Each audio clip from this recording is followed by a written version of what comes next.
a little moment to set our motivation. And just make clear again your presence in this class, our room to study and discuss the teachings, instructions of the Buddha. And just make clear of that and set that motivation.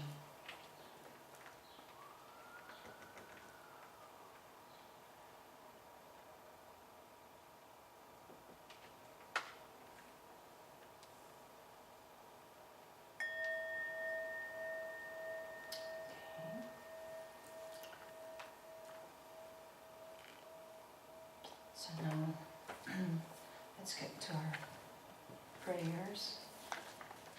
And looks like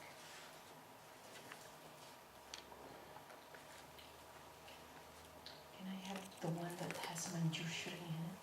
Or just one copy on your right? Sure. No, that's okay. Just grab me one of them. Thank you. Okay.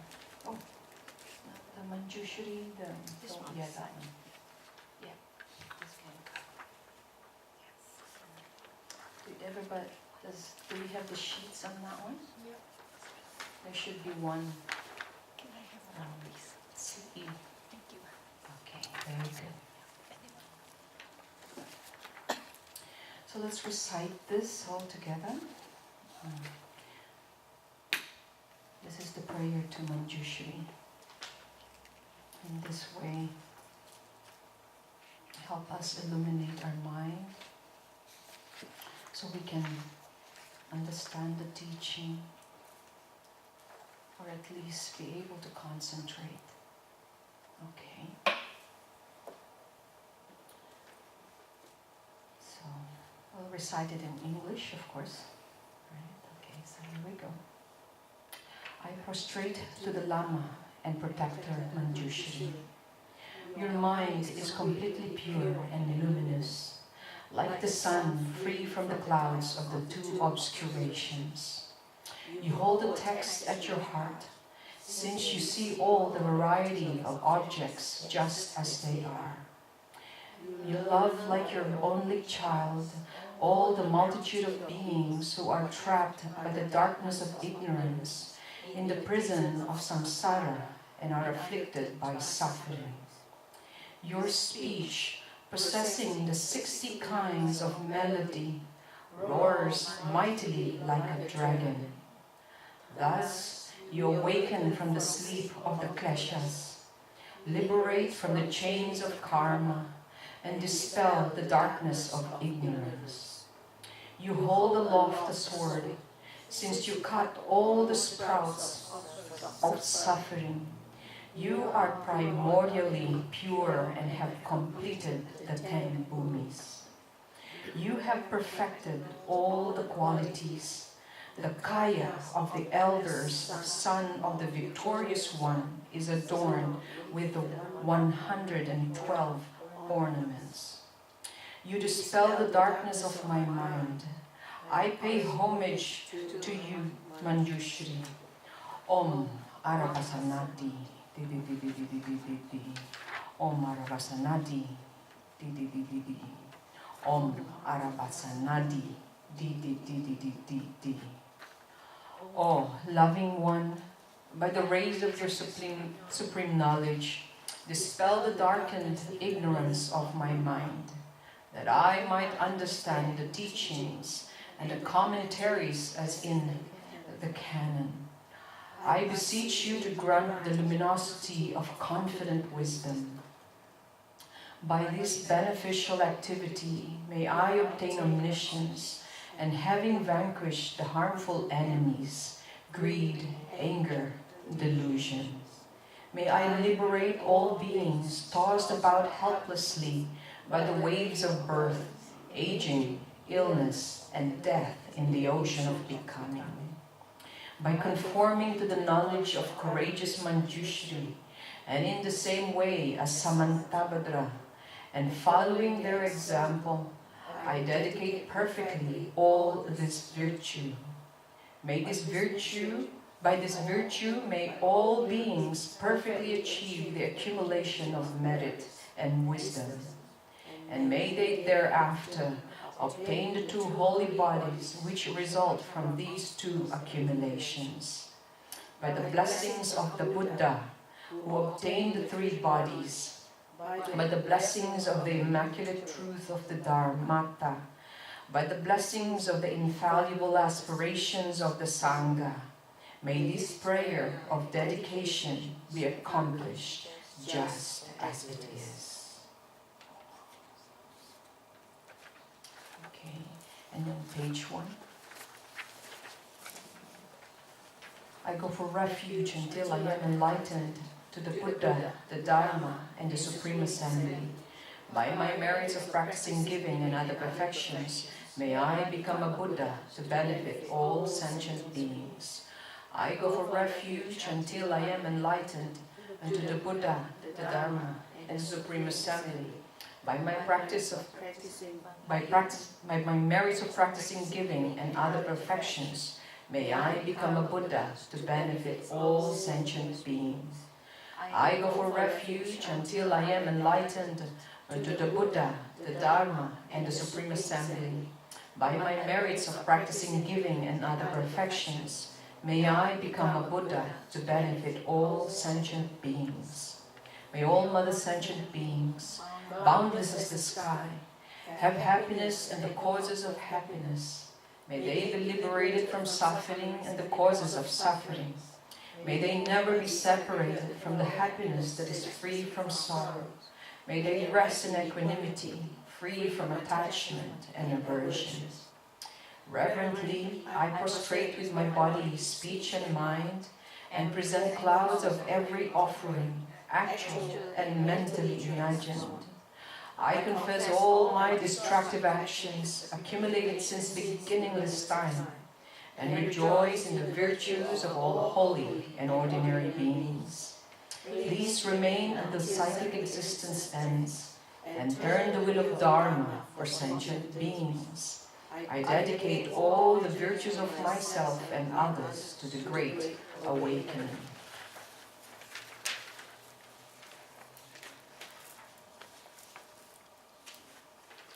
This ground, anointed with perfume, flowers strewn, Mount Meru, four lands, the sun and the moon, imagined as a Buddha land and offered to you. May all beings enjoy this pure land.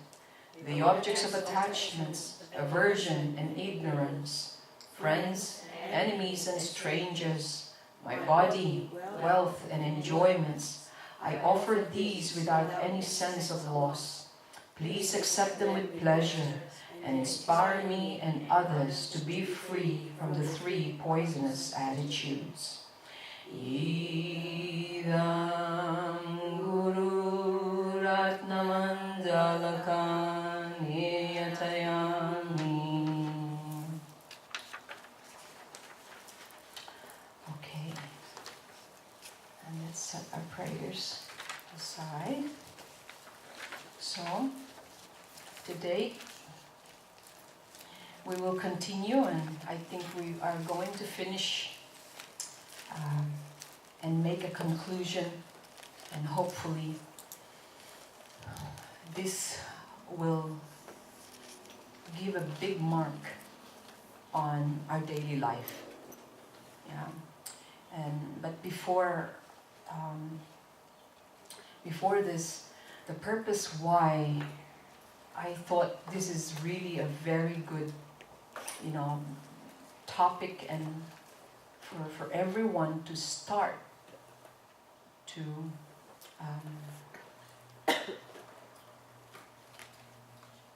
incorporate, the studying, why we study the teachings of the Buddha, and how are we going to make this now become our life, because the Dharma the purpose of the Dharma is not only to guide and instruct us, but to basically live it.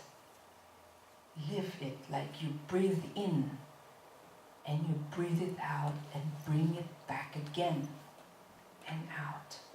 But as you bring things in, you bring things, you swallow, you breathe in the real things. And you breathe out your hope and wishes, not only for yourself but to others. Like that, you know. And this is Dharma.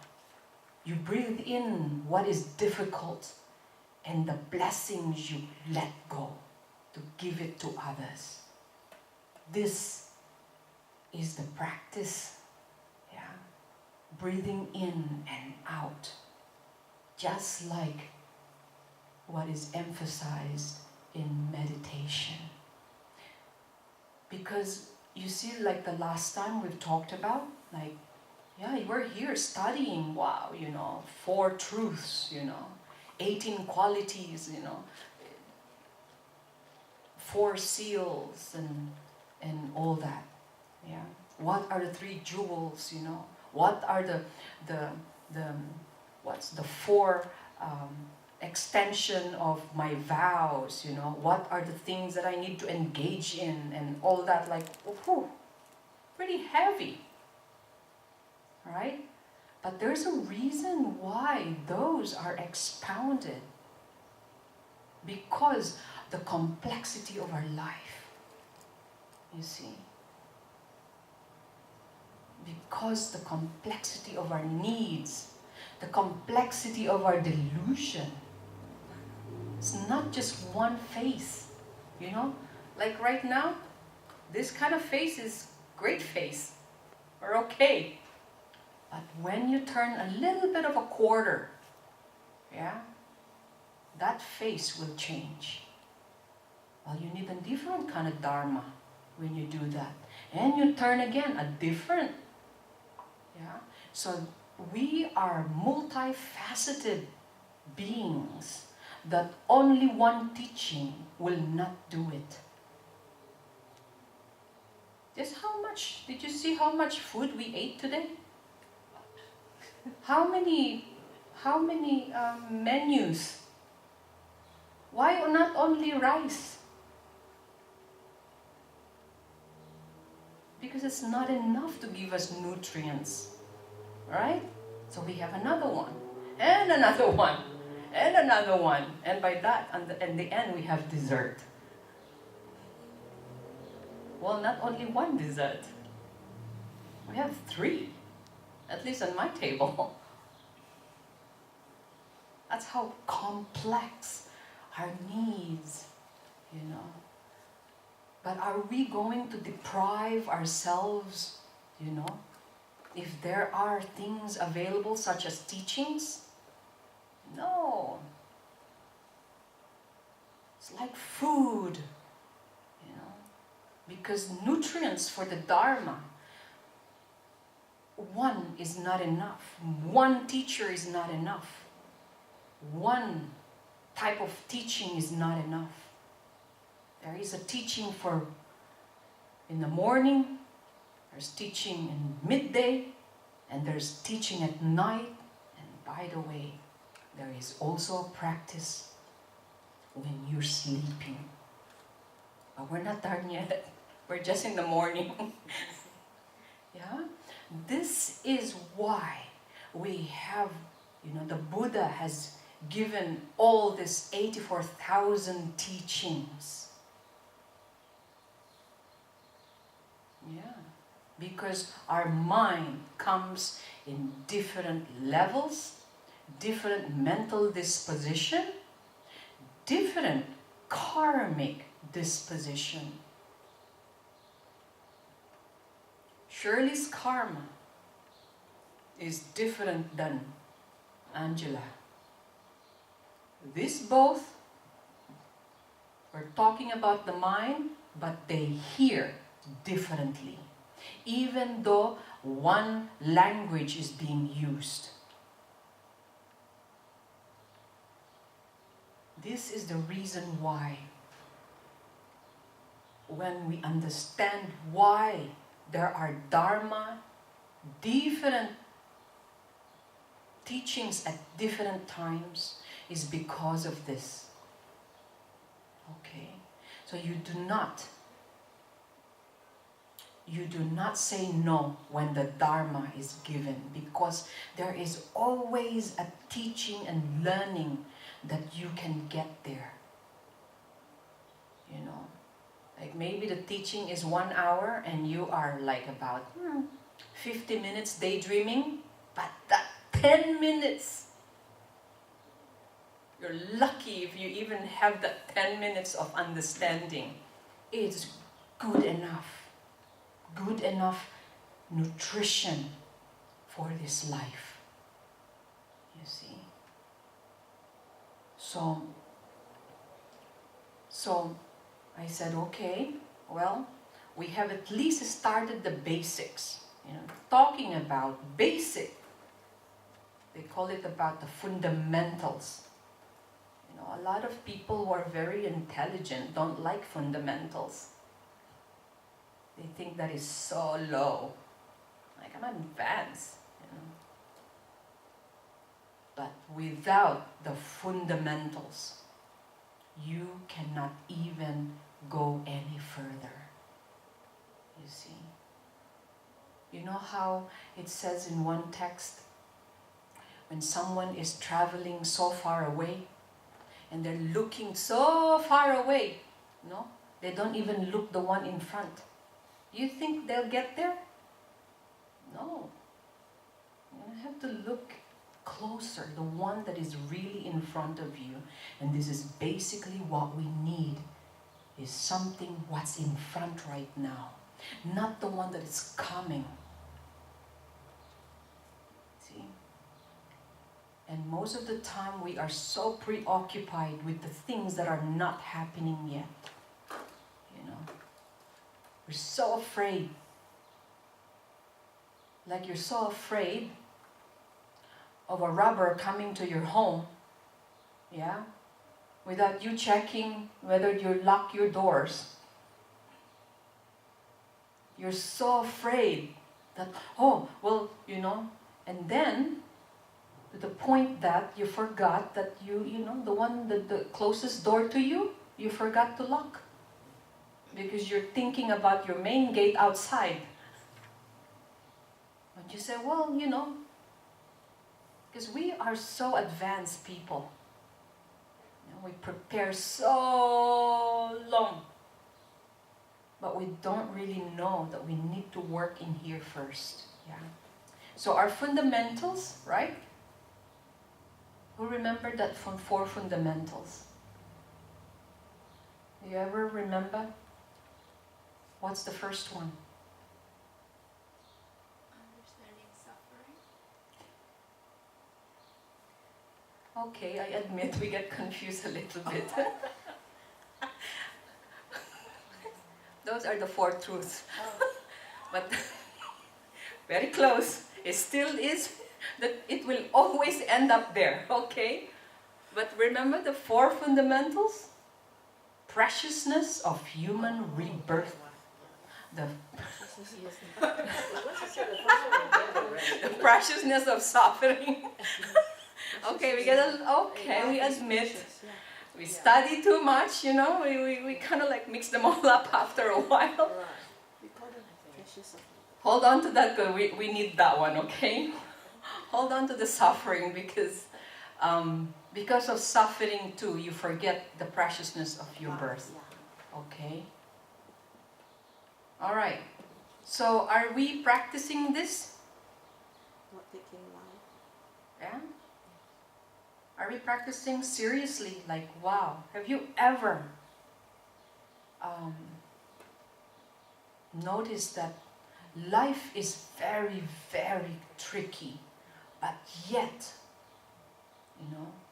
you know the preciousness of being human. Yeah, so remember, this is the one that we spent a lot of time. You know, remember the 18 qualities that one must have? To really even come close to the Dharma, you have to have these 18 qualities. Otherwise, it's difficult. Dharma is rare. Alright? Okay. What's the next one? Cause and effect of karma. Very good, but we're not there yet. Karma. Impermanence. The law of impermanence. Yeah? Are we practicing impermanence? Or are we like more permanent? Yeah? This is very important because our topic really, the one that I have, I'm just reviewing our fundamentals. I need you to always come back here. Okay? The law of impermanence. As again, there's death here again, right? How many people have died in the past 3 months that we know? Yeah, this is to teach us impermanence. You know, who was sick a month ago? And who is well now? You are well now. See how impermanent that is? Being sick is also impermanent. And you get well again. Now that we are well, it is not guaranteed we will always be well. So, we will get sick. Yeah? This is a reminder all the time. We like to see things permanent. Yeah. Okay, what's the third one? The law of karma. The law of cause and effect. That every action that we do through body, speech and mind. And the seed of karma. Every action is a seed that will ripen at the perfect condition and causes and condition. Whether that is good, yeah, whether it's a good deeds or negative deeds. So which one are you going to choose? Of course. Why not choose, well, I'm neutral. I don't want to do bad, I don't want to do good, I'm just here. Is that good?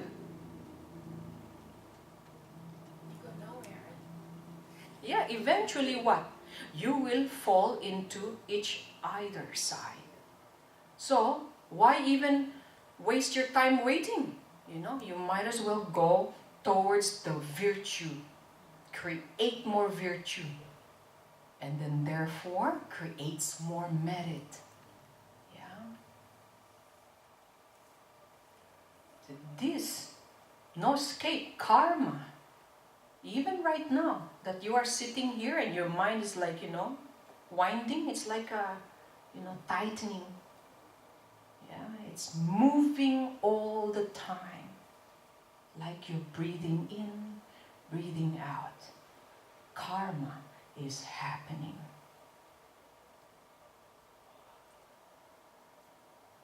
I know, karma is a very heavy study, but that's like we only... Well, I would just say, yeah, have we understood karma 50% at least? 60, 70%? Yeah? Understood karma? The law of cause and effect. Yeah. And what's the last one? Suffering. Samsara. Samsara. The nature. Know the nature of samsara. And this is the reason why, samsara, there is no escape except you are tired of it, you have to not like it. If you enjoy samsara, then it's okay for you not to have dharma. You know, when people really love samsara, then there's no reason to be liberated, to be free from suffering. Yeah? So are we understanding this? This is very important. This is the fundamental of the teachings and the studying. You know, if we remind this, be reminded of these every day, and you say, waking up in the morning and you say, wow, I'm alive again.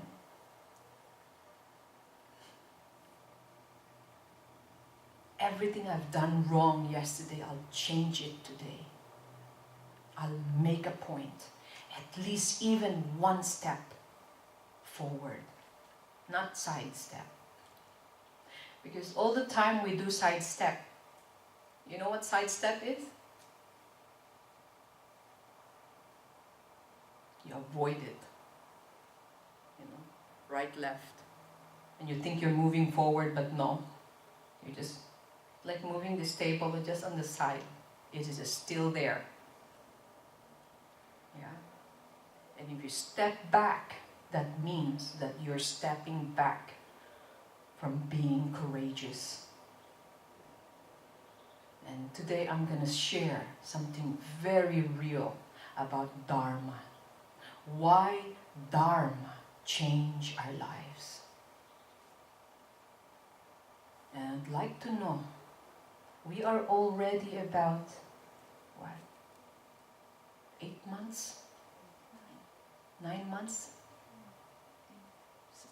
I don't know, but did we start this January of this year? 21st January. Oh. Is it 4th of January? 10th of January? 21st. 21st. Our anniversary will be next year, right? Our first English Dharma teaching in Pushin. Wow. Have we learned something at least? Yes. No need to go for Botox injection. Save you more money. Absolutely. See, this is what, and I'd like you to understand, okay, that this is how profound the teaching is, you know, like imagine. I'd like to have an assessment from everybody, I mean today, okay, because we're gonna finish this topic that others may have not heard of, but I'm finishing it. I'll give you an overview. Why the 4 fundamentals are essential, okay? Now, because we understand the 4 fundamentals, the basic principles, okay, we are now applying them until, like, okay, so how is this basic principles gonna go about with my life? You know, my life is complicated. You may say that to yourself, yeah? Like, my life, you know, as much as I want to be simple, I am not simple. You know? And, okay, the Buddha knows that.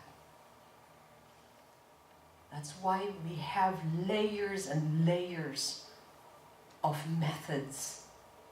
And the one method that we already have started is about practicing the Dharma in everyday life.